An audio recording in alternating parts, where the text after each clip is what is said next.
Hello friends, मैं astro vastu consultant Neetu Mohan astro Neetu group में आपका स्वागत करती हूँ। हमने एक सीरीज़ स्टार्ट करी थी चक्रास एंड एलिमेंट पर, जिसको हम कंटिन्यू करते हैं। लास्ट वीडियो में हमने देखा था कि चक्रा और एलिमेंट बॉडी में कैसे काम करते हैं। आज हम उसके बारे में दोबारा से थोड़ा सा और समझेंगे। हमें बॉडी में ये कनेक्ट करने ईजी हो जाएंगे। एक्चुअली 7 चक्रास की बॉडी में कनेक्टिविटी कैसे होती है। हमारी बॉडी में 1,72,000 नाड़ी हैं। ये नाड़ी डिफरेंट पॉइंट्स पर एक दूसरे को क्रॉस करती हैं, तो ऐसे 109 एनर्जी सेंटर्स बनते हैं। ये एनर्जी सेंटर्स सारे एक दूसरे से कनेक्टेड होते हैं। इनमें से 7 एनर्जी सेंटर्स होते हैं वो इम्पॉर्टेंट होते हैं, जिनको हम चक्रा बोल देते हैं। ये 7 चक्रास इन्हीं सेंटर से कनेक्टिविटी को हमारी बॉडी में दिखाते हैं, जो हमारी बॉडी को एनर्जी गेन करने में हेल्प करते हैं। क्योंकि ये चक्रास हमारी बॉडी के लोअर स्पाइन कोड से स्टार्ट होकर टॉप हेड तक जाते हैं और हमें डिफरेंट पार्ट्स पर एनर्जी देते हैं। जो एनर्जी बार बार रिवॉल्व हो रही है उसी को हम चक्रा कहते हैं। हर एक चक्रा की अपनी अलग इम्पॉर्टेंस होती है बॉडी के अंदर और उसके डिफरेंट वर्क होते हैं। हम सभी महाभारत ग्रंथ के बारे में जानते हैं। हम सभी लोगों ने किसी ने सुना होगा, किसी ने टीवी पर देखा होगा, किसी ने पढ़ा होगा इस ग्रंथ को। तो आज हम बात करते हैं कि महाभारत के अंदर जो 5 पांडव हैं उनकी कनेक्टिविटी एलिमेंट्स और चक्रा के साथ कैसे है। 5 पांडव, 1 द्रौपदी, 1 कृष्णा, टोटल कितने हो गए 7। ये 7 चक्रास इन्हीं से ही बने हुए हैं और एक बहुत बड़ा एग्जाम्पल है ये 7 चक्रास के महाभारत के अंदर।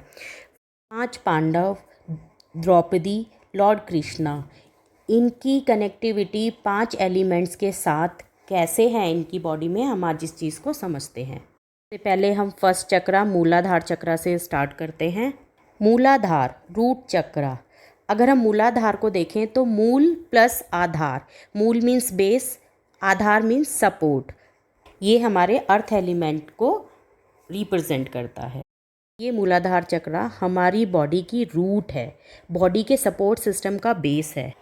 ये हमारी बॉडी में स्पाइन कॉर्ड के नीचे की तरफ लोकेटेड होता है और हमारे जेनिटल ऑर्गन्स को शो करता है।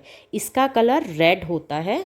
हमारी बॉडी का सपोर्ट सिस्टम इसी चक्रा पर डिपेंड होता है, इसीलिए हम इसको अर्थ एलिमेंट के साथ कनेक्ट करते हैं। जैसे अर्थ पर सब कुछ बैलेंस होना ज़रूरी होता है, ऐसे ही हमारी बॉडी के अंदर भी सब कुछ, सारे चक्रास और एलिमेंट बैलेंस होने ज़रूरी होते हैं।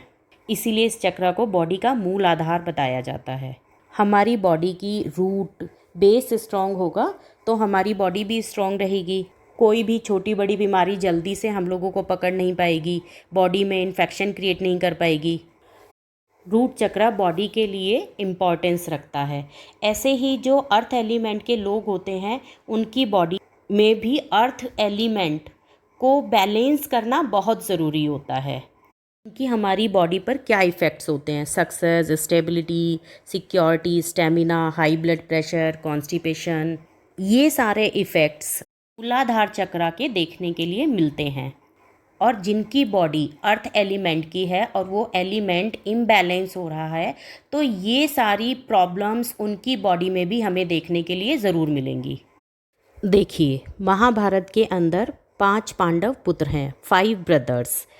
सबसे पहले युधिष्ठिर, भीम, अर्जुन, नकुला, सहदेव। 5 पांडव भाई में सबसे छोटा भाई है सहदेव। सहदेव हमारे अर्थ एलिमेंट और मूलाधार चक्रा को बिलोंग करते हैं। सहदेव, सह प्लस देव, सह मीन्स टुगेदर, देव मीन्स गॉड, यानी कि सभी देवताओं का एक स्थान पर प्लेस होना। और अगर हम सहदेव का नेम का मीनिंग देखें तो it means organs of generator. Hindi में सहदेव के नेम का मीनिंग है लंग। इसीलिए मूलाधार चक्रा का जो सबसे पहले मंत्र स्टार्ट होता है वो ला से शुरू होता है। इसलिए इस चक्रा को अर्थ से रिलेट किया जाता है कि इसी मूलाधार चक्रा के थ्रू अर्थ पर प्रोडक्शन, उत्पत्ति पॉसिबल है। देखिए, अब हम इसको ऐसे समझते हैं। जब हमारा रीबर्थ होता है और हम इस धरती पर जन्म लेते हैं। तो जो पास्ट लाइफ से हमारे साथ सही और गलत कर्मा या चीज़ें आती हैं तो उनको बैलेंस करना पृथ्वी तत्व का और मूलाधार चक्र का ही काम होता है, जो कृष्ण भगवान ने सहदेव के थ्रू महाभारत में कराया था।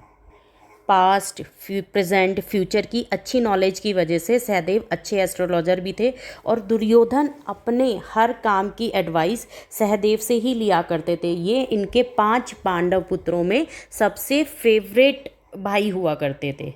कृष्ण भगवान ने भी महाभारत में हर नई चीज़ की उत्पत्ति करने का कार्य सहदेव को ही दिया था, क्योंकि सहदेव मूलाधार चक्र और अर्थ एलिमेंट की बॉडी के थे। अब हम इसको वास्तु से कनेक्ट करते हैं। अगर आपकी बॉडी का मूलाधार चक्र या आपकी बॉडी अर्थ एलिमेंट की है और ये दोनों इनएक्टिव या इम्बैलेंस है, तो आप देखेगा आपके घर का साउथ साइड भी कहीं ना कुछ उसमें प्रॉब्लम होगी। आप देखिएगा जो व्यक्ति अर्थ एलिमेंट के होते हैं और उनकी बॉडी इम्बैलेंस हो रही है, एलिमेंट इम्बैलेंस है, तो उनकी बॉडी का मूलाधार चक्र भी इनएक्टिव या इम्बैलेंस होता है। अगर ये चक्र आपकी बॉडी में इम्बैलेंस है तो आपको डर लगेगा, घर से कहीं बाहर दूर जाने की सोचेंगे तो आपको अच्छा नहीं लगेगा, बाहर जाने का मन नहीं करेगा, क्योंकि ये चक्र आपका इम्बैलेंस है, डैमेज है, ये आपको नेगेटिव एनर्जी दे रहा है। इसको बैलेंस रखने के लिए, एक्टिव रखने के लिए आप योगा, रेखी, चैंटिंग, मेडिटेशन और पूजा के थ्रू एनर्जी गेन करके इन चक्र को आप ओपन कर सकते हैं, बैलेंस कर सकते हैं। इस वीडियो के थ्रू आज हमने मूलाधार चक्र और अर्थ एलिमेंट की कनेक्टिविटी को समझा और ये हमारी बॉडी में कैसे काम करते हैं इस चीज़ को हमने जाना। नेक्स्ट वीडियो में हम सेकंड चक्र, स्वादिष्ठान चक्र के बारे में बात करेंगे और उसको समझेंगे। नेक्स्ट वीडियो का नोटिफिकेशन आपके पास पहुंच जाए तो आप इसके लिए सब्सक्राइब ज़रूर करें, जिससे आपको वीडियो टाइमली मिलती रहे और आप जो हमने सीरीज स्टार्ट करी है मूलाधार चक्र और एलिमेंट की, ये आपको समझ में आए। ये वीडियो मैं यहीं ख़त्म करती हूँ। धन्यवाद। फिर मिलते हैं। जय माता दी।